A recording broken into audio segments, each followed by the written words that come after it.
Quando si assume una responsabilità amministrativa, la vita privata viene sempre dopo la vita pubblica e così deve essere, ma mi sia permesso di dedicare questa vittoria a una persona a me molto cara che questa notte ha avuto delle gravi difficoltà e dedico questa vittoria a tutti i nonni che hanno lasciato un segno importante nella vita dei propri nipoti.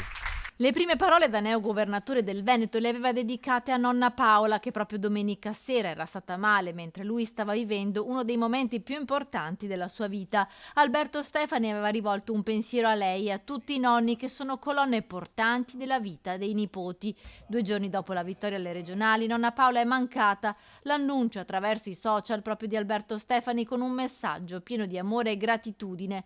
Voglio ringraziarti per avermi trasmesso tanto, per avermi cresciuto insegnandomi la bellezza della bontà d'animo, dell'umiltà, della semplicità, della concretezza, ha scritto il neopresidente della Regione Veneto, valori che pochi minuti dopo la vittoria aveva detto aver caratterizzato tutta la sua campagna elettorale. Per me sarà sempre così, perché gli insegnamenti e i valori che mi sono stati dati sono gli stessi valori che ho usato in questa campagna elettorale e ne sono assolutamente felice, soprattutto di poterli portare avanti. Il valore della gentilezza, del rispetto degli altri, dell'umiltà, della laboriosità e soprattutto la capacità di poter essere sempre al servizio delle persone. Nonna Paola come esempio da seguire anche nelle azioni, come la scelta di visitare una casa di riposo come prima uscita ufficiale da governatore. In queste ore, nel messaggio sui social, è il cuore di un nipote però che la ricorda.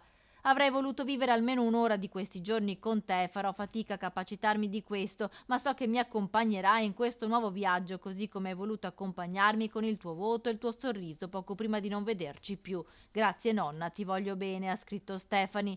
Dalla politica il cordoglio è arrivato al neopresidente, anche dal presidente della Camera Lorenzo Fontana, da Luca Zaia e dal sottosegretario Andrea Ostellari.